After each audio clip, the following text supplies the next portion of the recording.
নমস্কার বন্ধুরা, welcome to এসটিউনিক sports. বন্ধুরা, এই ভিডিওতে আমরা কথা বলবো কিছু ফুটবল আপডেট নিয়ে। এছাড়া ইস্ট বেঙ্গলের নতুন বিদেশি আসা নিয়ে কিন্তু একটা বড় আপডেট তোমাদের সঙ্গে শেয়ার করে নেব।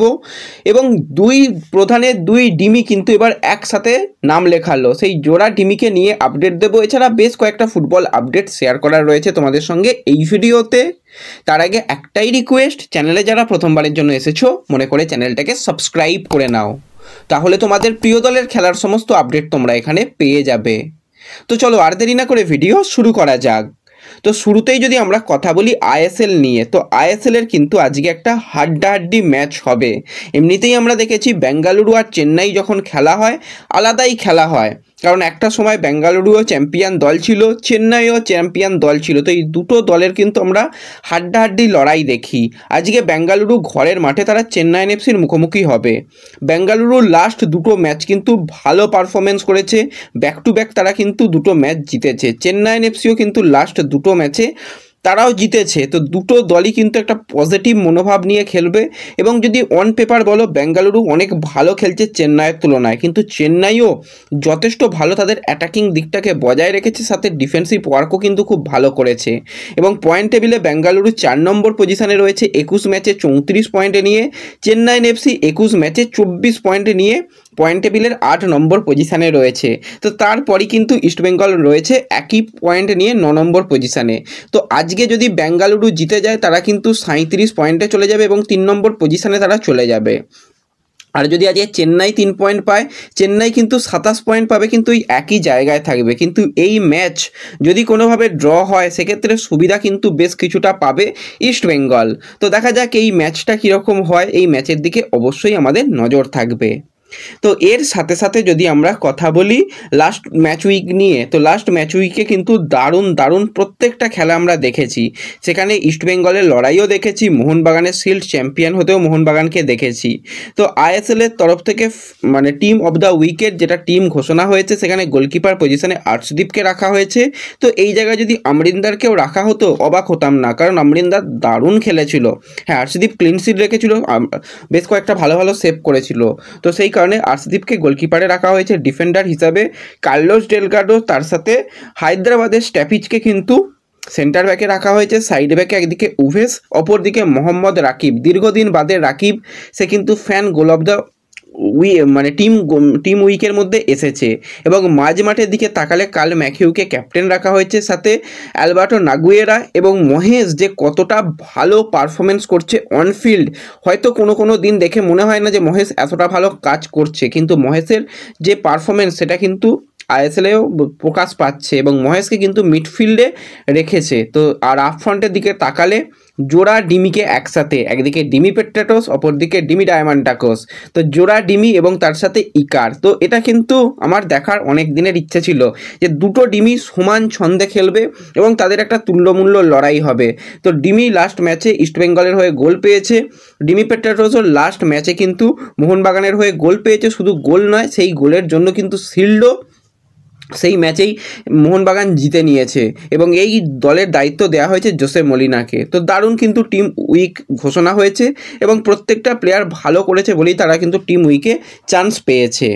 তো এর সাথে সাথে যদি আমরা fan goal of the week নিয়ে কথা বলি, সেখানেও কিন্তু ডার্বির লড়াই হতে চলেছে। ফুলগা বিদাল সে কিন্তু ভালো গোল করেছে ইস্টবেঙ্গলের বিরুদ্ধে, সে রয়েছে। তাছাড়া রায়ান উইলিয়ামস রয়েছে, ইকার রয়েছে। তো এই তিনজন player fan goal of the week পুরস্কার জিততে পারবে না, প্রথমেই বলে রাখছি এই তিনজন প্লেয়ার পাবে না। কিন্তু যেই দুজনের মধ্যে লড়াই হবে, একদিকে মোহনবাগানের ডিমি পেট্রাটোস, অপরদিকে ইস্ট বেঙ্গলের লালচংনুঙ্গা। লাল কিন্তু একটা ভালো গোল করেছে, ভালো কিন্তু ফিনিশিং লালের কাছ থেকেও দেখতে পেয়েছিলাম। আর ডিমির গোলে তো শিল্ড উইন। তো এক্ষেত্রে কিন্তু তোমরা তোমাদের পছন্দের প্লেয়ারকে ভোট দিয়ে জেতাতে পারো যে fan goal of the week কোন পুরস্কার পাবে, লাল পাবে নাকি সেটা ডিমি পাবে। হ্যাঁ, এই মুহূর্তে ডিমি বেশ কিছুটা এগিয়ে রয়েছে, প্রায় 62-63% চলে গেছে। লালচংনুঙ্গা 34% রয়েছে। তো দেখা যাক শেষ পর্যন্ত এই ডার্বির লড়াইয়ে কে জেতে। তোমরা তোমাদের পছন্দের প্লেয়ারকে কিন্তু অবশ্যই ভোট করো। তো এর সাথে সাথে যদি আমরা একটুখানি ইস্ট বেঙ্গলের সিনিয়র দলকে নিয়ে কথা বলি, তো সিনিয়র দলে কিন্তু কালকে যেটা ছিল মেন রিকভারি সেশন, সেখানে বেশিরভাগ প্লেয়ারই রিকভারি করেছে। যারা ফার্স্ট 11-এ ছিল না তারা একদম সিচুয়েশান প্র্যাকটিস করেছে এবং জোর কদমে অনুশীলন করেছে। তার সাথে সাথে মেসি বাউলি সেও কিন্তু সিচুয়েশান প্র্যাকটিস করেছে এবং সে বেশ কিছুটা দৌড়েছে। সে আলাদা করে নিজে ট্রেনিং করছে আরও নিজেকে ফিট করে তোলার জন্য, এটা কিন্তু খুব ভালো লাগলো। তার সাথে নন্দকুমার, তাকে কিন্তু চেন্নাইয়ে বিশেষ কারণবশত ফিরে যেতে হয়েছে। তোমরা সকলেই জানো তার পরিবারের কোনো একজন মারা গেছে, সেই কারণেই কিন্তু পরিবারের কাছে থাকার জন্য সে ফিরে গেছে। সে কিন্তু হায়দ্রাবাদ ম্যাচ খেলবে, চিন্তার কোনো কারণ নেই। খুব সম্ভবত আজকে সে অনুশীলনে যোগদান করতে পারে, এরকমটাই আপডেট রয়েছে। কিন্তু ইস্টবেঙ্গলের যেটা আপডেট একটু চিন্তার দিকে রয়েছে সেটা হচ্ছে পিভি ভিষ্ণুকে নিয়ে। তো ভিষ্ণুকে নিয়ে একটু চিন্তার কারণ লাস্ট ম্যাচে কিন্তু ভিষ্ণু কাঁধে একটা ইনজুরি পেয়েছিল। সেই ইনজুরিটা কিন্তু স্ক্যান করা হয়েছে, স্ক্যানে সেরকম খুব যে খারাপ রিপোর্ট এসেছে সেরকম নয়, একটু রেস্টের মধ্যে থাকতে বলা হয়েছে। সেই কারণে কিন্তু কালকে পিভি ভিষ্ণু প্র্যাকটিস করেনি। এবার হায়দ্রাবাদ খুব যে কঠিন চ্যালেঞ্জ ইস্টবেঙ্গলের জন্য তা নয়, তাকে কিন্তু অবশ্যই কিছু মিনিট গেম টাইম দেওয়ার মতন জায়গা রয়েছে। এবার তাকে যদি রেস্ট দিতে পারে কোচ সেটাও কিন্তু ভালো হবে। হাতে অপশান রয়েছে, তাকে রেস্ট দিলেও কিন্তু খুব একটা সমস্যার ব্যাপার হবে না। তো ভিষ্ণুকে নিয়ে কোনো রকম রিস্ক নিতে চাইছে না, একটু চিন্তার কারণ রয়েছে। তো দেখা যাক, ভিষ্ণু আশা করছি খুব তাড়াতাড়ি সুস্থ হয়ে যাবে, যেহেতু স্ক্যানের রিপোর্ট ভালোর দিকে রয়েছে। তার সাথে সাথে তোমরা অনেকেই জানতে চাইছিলে যে ক্লেটন সিলভার কি আপডেট রয়েছে। দেখো, ক্লেটনের যেটা আপডেট বলতে সেরকম খুব যে ভালো কিছু নয়, কারণ যেই প্লেয়ার সিজনে একটাও গোল করতে পারে না, সে যদি দলের স্ট্রাইকার হয় এবং সে যদি দলের ক্যাপ্টেন হয়, সেরকম প্লেয়ারকে বাদ রাখাটাই মনে হয় দলের জন্য ভালো হবে। লাস্ট একটা ম্যাচে সিলভা তো মাঠে নামতেই পারেনি, কিন্তু কাল থেকে রিকভারি শুরু করেছে এবং মাঠ ছাড়ার সময় ক্লেটন যেটা জানিয়ে গেছে, সে কিন্তু তার যেখানে ইনজুরি লেগেছিল সেই জায়গাতে ইঞ্জেকশন নিয়েছে, অনেকটাই সে মানে সুস্থ হয়ে উঠেছে। আর কিছুটা সময় লাগবে, তাহলে সুস্থ হয়ে যাবে। হ্যাঁ, সিজন শেষ হয়ে যাবে, তারপর সুস্থ হয়ে গিয়ে সে দেশে ফিরে যাবে, সেটাই মনে হয় হবে। তার মাঠে নেমে আর পারফরমেন্স দেওয়ার মতন কিছু আছে বলে তো মনে হচ্ছে না। তো এটা হচ্ছে ব্যাপার।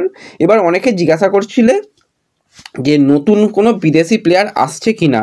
দেখো, এক্ষুনি নতুন কোনো বিদেশি প্লেয়ার আসছে না, কারণ আর ইস্টবেঙ্গলের কাছে হাতে গোনা কয়েকটা ম্যাচ রয়েছে।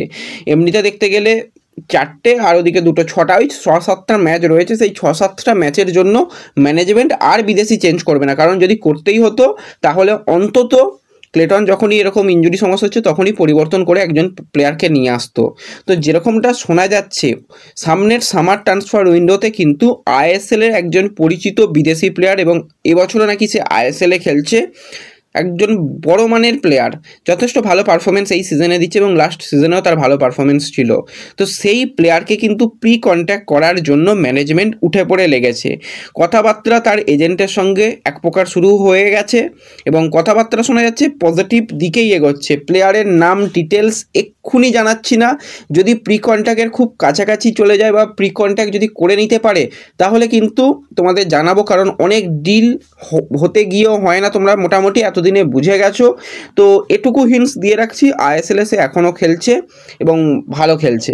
সেরকম একজন প্লেয়ারের দিকেই কিন্তু ইস্টবেঙ্গল নজর রেখেছে। এবার দেখা যাক, যদি প্রি কন্ট্যাক্ট হয়ে যায় তো খুবই ভালো। লাস্ট ইয়ারও যেরকমভাবে মাধি তালালকে একদম সাইন করিয়ে রেখে দিয়েছিল বলতে গেলে, তারপরে যখন উইন্ডো ওপেন হলো তখন তাকে অফিসিয়ালি তার নাম ঘোষণা হলো। তো সেরকমভাবে যদি এই প্লেয়ারকে নেয় আমি তো বলবো ভালো সাইনিং, খুবই ভালো সাইনিং হবে, বয়সও কম এবং কোয়ালিটি প্লেয়ার। তো দেখা যাক কি হয় সামনের দিকে, সেই দিকে আমাদের অবশ্যই নজর থাকবে। কিছু আরও পজিটিভ আপডেট হলে পরে তোমাদের জানাবো। তো ব্যাস, এই ভিডিওতে এটুকুই আপডেট শেয়ার করার ছিল। ভিডিও ভালো লাগলে লাইক শেয়ার করে দিও, চ্যানেলে প্রথমবারের জন্য এলে চ্যানেল সাবস্ক্রাইব করে নিও। তো দেখা হবে পরবর্তী ভিডিওতে, ধন্যবাদ।